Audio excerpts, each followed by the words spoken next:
Welcome to today's episode. This is episode 2 of our Water is Not Just Water series with Elena Berg, myself, and Michael Masha. And today we want to talk about the origins of life on Earth, why water is so central to life, whether maybe water isn't central to all life. So looking at water from a big evolutionary lens to try to understand why it's so important to us.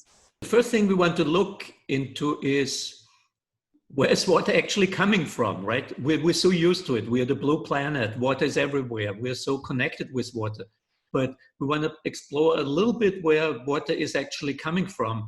And it will be surprising to many people that Earth originally was dry and water only came much later. Yeah, so I think it might be helpful to just tell a brief story of how the Earth came to be. So essentially there was a cloud of a giant cloud, no planets at all. And then when the sun formed, essentially it blew out all of these elements out into outer space, and eventually all of these pieces kind of coalesced and formed planets and moved in a kind of concentric formation around the sun. And so the planets that were closer to the sun were rockier, and the planets that were further away had more gases. So the heavier things stayed closer to the sun, and the lighter things flew further away from the sun. So you imagine this crazy period about 4.5 billion years ago when the sun forms and all of the planets start to coalesce due to gravity sort of pulling all these pieces in together. And so in the early phases of Earth, there was just this colossally hot, terribly unpleasant kind of place that was being bombarded with material as all of those bits and pieces that were out in the solar system are starting to coalesce onto planets. So just imagine a period of time, sort of between 4.5 and 4 billion years ago, where the Earth is just being pelted with meteorites, essentially, over millions of years. And all of those meteorites, one theory is that a lot of the water that we have on our planet today, our oceans are filled with water that arrived on our planet during this early phase, probably as water vapor, because it was just too hot for it to coalesce into the liquid oceans. But over time, when it cooled down, essentially there was a rain that would defy any imagination of Noah's flood. So a rain that essentially came down and eventually filled the Earth's oceans. I find it a fascinating story. And when you think about it, the water that you drink, so you have a glass of water in front of you, there's a good chance, I think it's almost a 50-50 chance that the water you're drinking is older than the sun, because as Elaine explained, there was an interstellar gas cloud and it was mainly a lot of ice available. And as soon as the Earth formed, this ice evaporated and became, the ocean and the water we have on Earth, and Earth was able to hold on to it. But I find it fascinating. For me, it's a great, great story that you think that the water you drink might be older than the sun, and that's 4.6 billion years old. So really, really interesting story. And in addition to that, we're constantly bombarded with meteorites and comets, and many of them are ice. People don't realize, but there's a lot of ice. There's a lot of water out there in the universe. And very lucky for us, we were able to hold on and becoming the blue planet. And we're going to put a lot of links below. We both are not, astrophysicists and chemists, so we put a lot of link below. You should read it really up. It's a great story, and I love the implication that it has for many things. I think it's, we could start the history even earlier, right? You could imagine this as a giant history of the universe. We could start our whole history at 13.8 billion years ago when the universe actually formed, and then how all of the different elements came to be. But essentially another story that I love to tell is that all of the elements, really aside from, hydrogen was the most common element, but all of the elements that are later in the periodic table, they only formed when stars died. So it took billions and billions of years for the universe to accumulate all of the elements that we take for granted today. And the Earth is full of a lot of those heavier elements because it's closer to the sun. So a lot of the heavy things like nickel, iron, that are actually very rare in the universe because they come out of the death of, very dramatic death of stars. So as I said, this history could be even, more expanded. We'll provide some links just to get you thinking about it. For us, water and life is really the big association, right? If you think about it, if we look for life on Mars, we're looking for water, and we assume that this would be a good environment for life to start. So this combination of life and water is really important, and it is what we can observe. But we also start seeing, if we dig really deeper, that there might be life without water. And again, just an interesting story. Look at the links below. I find it fascinating that we're so focused on water, but there might also be life without water. There are even some theory that life could have started without the water. Even so, we know how important water is and how important water will become for us, not only as human, but as life in general. Yeah, I think it's important to realize that science is this constantly changing world. So as we accumulate more data, we shift and change our ideas about how things work. There's a lot of evidence to suggest that water's central importance, but exactly how life might pop up in other parts of the universe, I mean, this is by no means a closed book. We're still exploring that. One important point to make about the Earth is that one of the major steps in having standing water was having an atmosphere. So to have the ability for our planet to hold on to its water and not lose everything to space. So most of the water that is in our oceans has been around for billions of years. I think that's also just awe-inspiring to think about how all of the water that we drink is billions of years old and essentially been recycled over and over and over again through the water cycle, which is also a very cool process, and that that we're very rarely getting new injections of water, except for maybe occasionally small meteorites that are hitting Earth, etc. Yeah, and we all remember the famous Apollo pictures when, for the first time, we saw our planet from outside. And you remember this blue thing, and it was on every magazine cover. It was the first time that we see our planet, a real picture from the outside. And it was blue, right? And it became the blue planet. And we're so used to seeing water as blue. If you look at water bottles, most of the water bottles are blue because people associate blue with water. But if you look very closely, you can, of course, see and know that water is transparent. It doesn't have any color. So why is the ocean blue? Why do we think of water blue?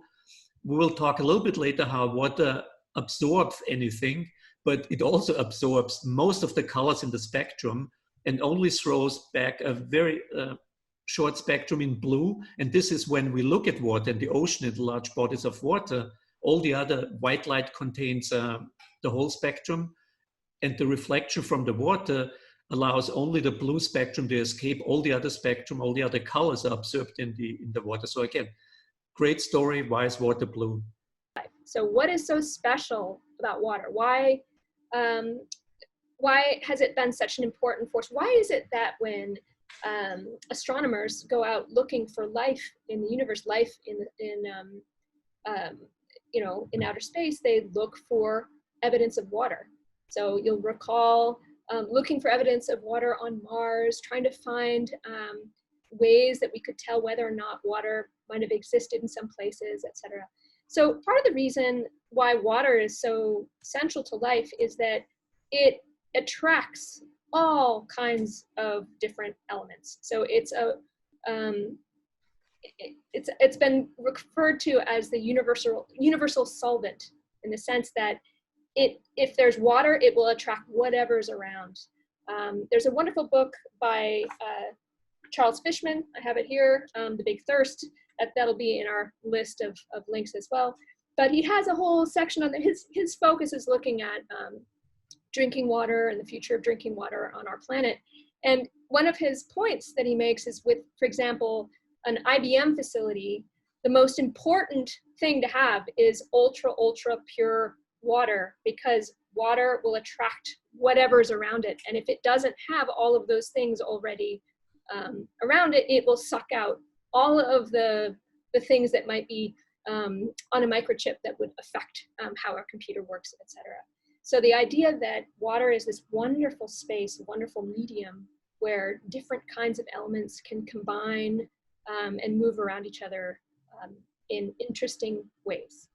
There's also an article that describes how aggressive ultra pure water is. And we're talking really, not just once distilled, but many times, and making it, 99.999% pure water.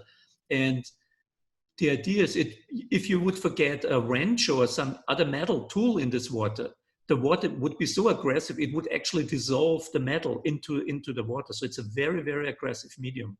That's why I find it kind of interesting that on many bottles, especially if it's a purified water, people say pure water on the bottle. And I'm thinking, if this is pure water, please don't drink it. Of course, people just distill it maybe once, they filter it and they think it's pure, but water still contains so much more.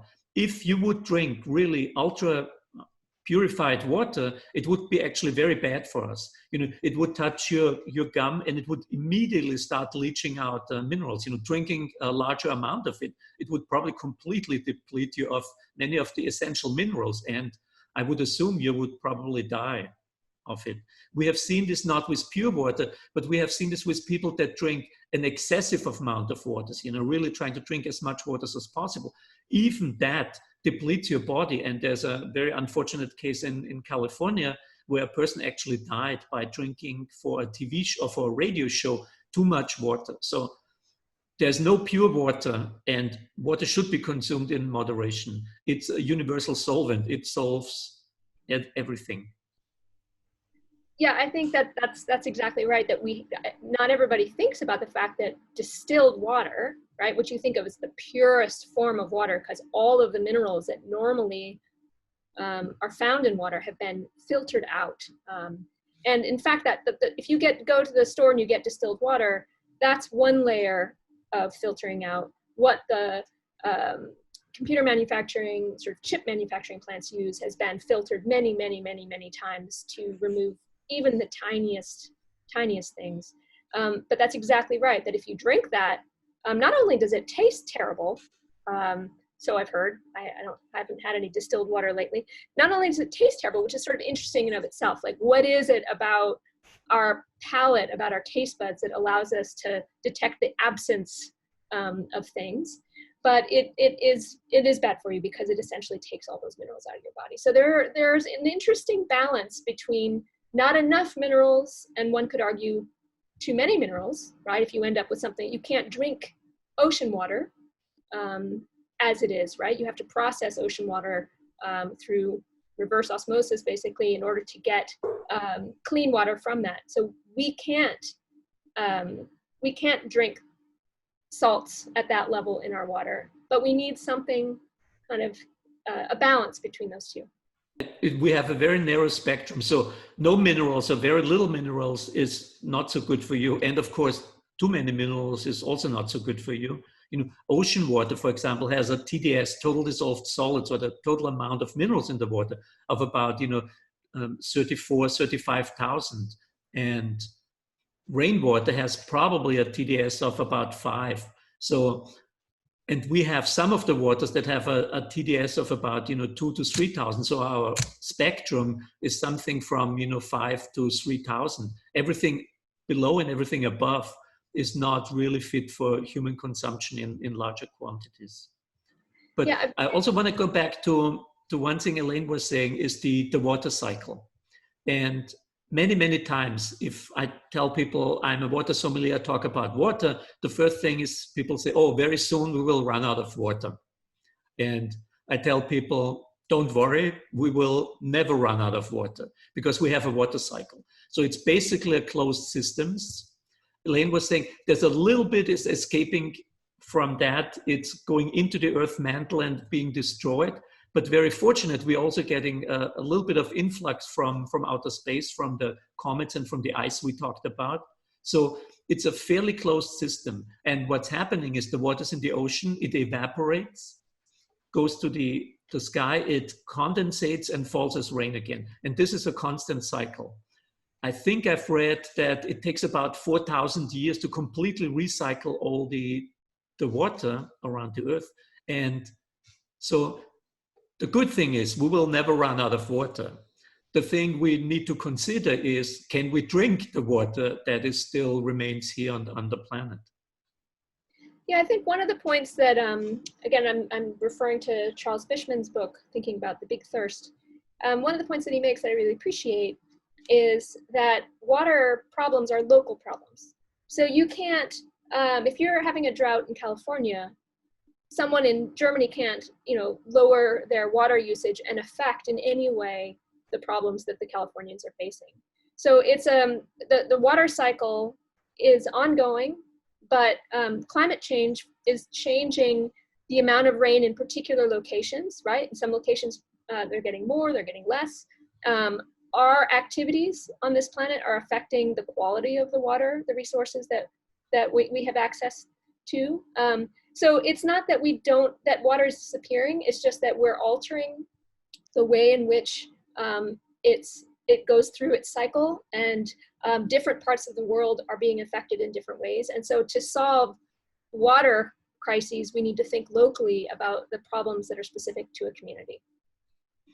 So far in this first 15 minutes, we have painted a picture of the universe. We have created Earth, so to speak. We have put water in the Earth, and we have put life on this Earth. But we're both anthropologists, me in a former life, Elaine very, very current. And let's put now humans onto that planet, and let's talk a little bit how we start to engage with the water let's start very early from an evolutionary biology point of view. And Elaine, you want to take the first step on a really, really fascinating theory?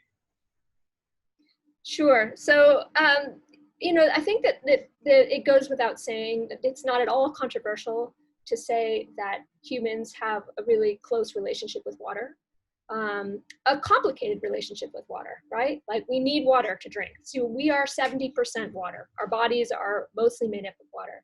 If you go, you can spend several weeks not eating, but you can't go more than a couple of days without drinking water. So it's absolutely essential to our bodies and our ability to survive. There's a lot of interesting, so this is not quite what you're getting at with evolution, but I'm going to mention it now. There's a lot of interesting debate about how much water people should drink, right, which you touched on earlier. The 8 glasses a day seems to be this standard that, in fact, the more I read about it, the less scientific basis there is in having your 8 glasses, because we get water from what we eat, right? We get water from fruits, vegetables, meat, and it's just important that we're maintaining that balance. So there's absolutely no debate that humans are allied with water. We need water. It's essential to us. But there's an interesting theory that Michael and I have been reading about and exploring a little bit, which has been pretty soundly debunked by anthropologists, but it's called the aquatic ape theory. So it might be something that some of you have heard of. And the basic idea behind this, it was first proposed in the 1960s as an alternative possibility for how humans evolved. And the idea is that humans evolved one striking difference between us and, say, chimpanzees, which are our closest living relatives, is that they have lots of fur and we don't. And there's other sort of differences between us. And so the question was asked, well, why do we look so different? Why do we stand on 2 legs? Why are we naked? Why do we have these other traits that are very different from our closest relatives? And one idea is that, well, we evolved sort of inundated in water, living sort of semi-aquatically, basically, during millions of years, potentially, of our history, using water to forage, using it as a safe refuge, etc. and that explains why we lost our fur, because if you look at most marine mammals, they don't have fur on their bodies. It might explain why we're so streamlined and are able to move through the water so well, why we're able to hold our breath in ways that other animals may not be able to do, and why we stand up, because it's easier to wade through water if you're on 2 feet. And in fact, if you see a chimpanzee or other ape moving through water, they move through it bipedally, up on 2 legs, not on all 4s. So this was a theory that was proposed to explain this whole suite of traits that distinguished us from apes. Before I kind of talk through the reasons why it's controversial, do you have anything you want to add to that, Michael? When I first read about it in the 80s, I found it fascinating. And 50 years in paleontology, in evolutionary biology, is an eternity, right? We know so much more now than people 50 years ago. So, but back then it was really a fascinating idea because of all the different traits, you know. If you look into babies can swim, right? They hold their breath in the water, they don't drown. And in the early 90s, I was very fortunate. I worked with Jane Goodall for 2 years, and I asked her exactly about this, you know, what do chimpanzees think about water? And she said, you know, I'm fairly certain, I haven't seen it, I'm fairly certain they can swim, they walk in water. But if they walk in water, you look at them, and she showed me a couple of pictures. She said, they are not comfortable. They have their hands up, they don't even want to touch the water, and they're walking through very high, say, let's get me out of here. That's kind of the attitude I see if I look at the chimpanzees. And over the 2 years working with her, I looked at a lot of chimpanzees, you know, I know what they're thinking. And so they really don't like water.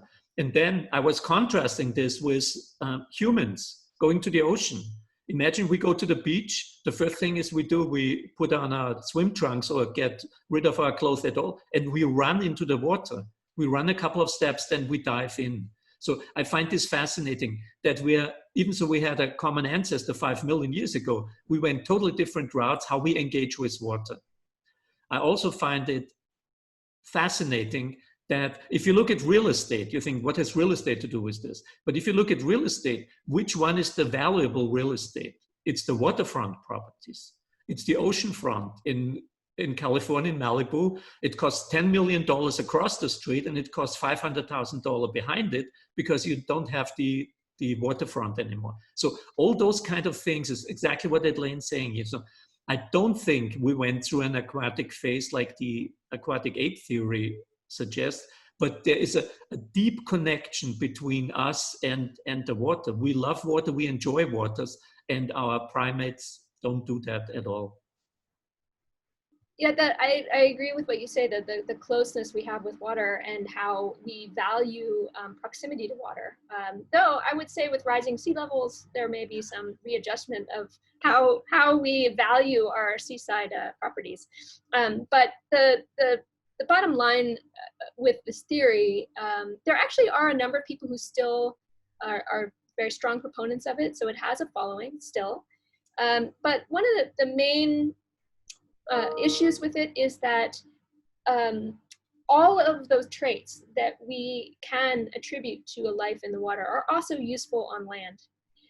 And that there's also no reason to think that we, you know, if this were in fact the case, what we actually are finding is that the traits that have been brought up in this theory evolved sometimes millions of years apart from each other. And that, in fact, you know, we don't have a layer of blubber that will allow us to survive in cold temperatures very long. So hypothermia is a real threat to people in the water. But that we probably did have a close relationship to it. So I think that's the balance that we can find with this whole message, is that it's unlikely that we really lived in the water, but our closeness to water is undeniable. This is not scientific, so that's just my personal view. I think there will be a synthesis. You know, we definitely did not evolve or have an aquatic phase, but we're very close to water. But that doesn't mean that we might have evolved around water.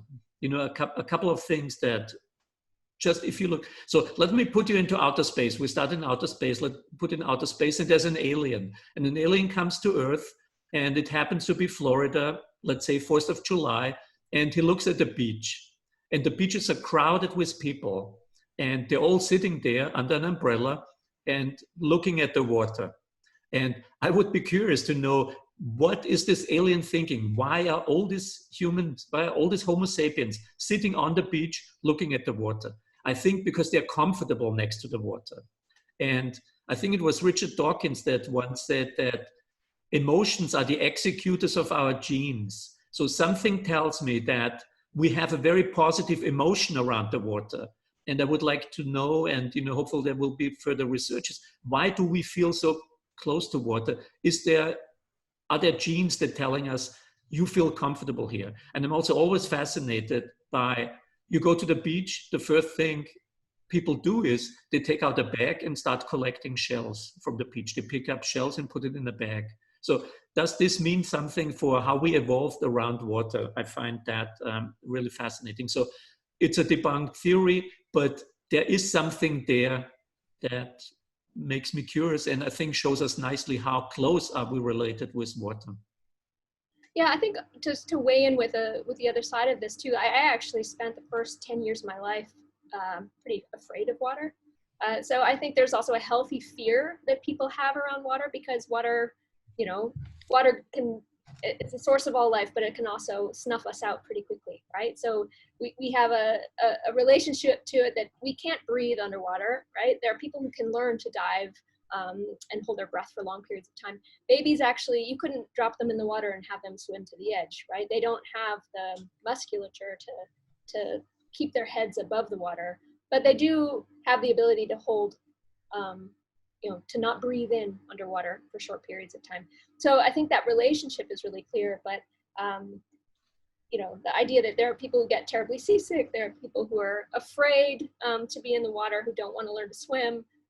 So it isn't something that comes completely naturally to us. A fascinating aspect to round out the aquatic ape is one of my colleagues, one of the leading water sommeliers, Martin Riese, he knows since he was about 5 years old that he could taste the difference in water. He was trying to have different experiences with water. So this was basically his whole life he engaged with water. And I didn't have that. As I mentioned, I started in about 2002 to be interested in water.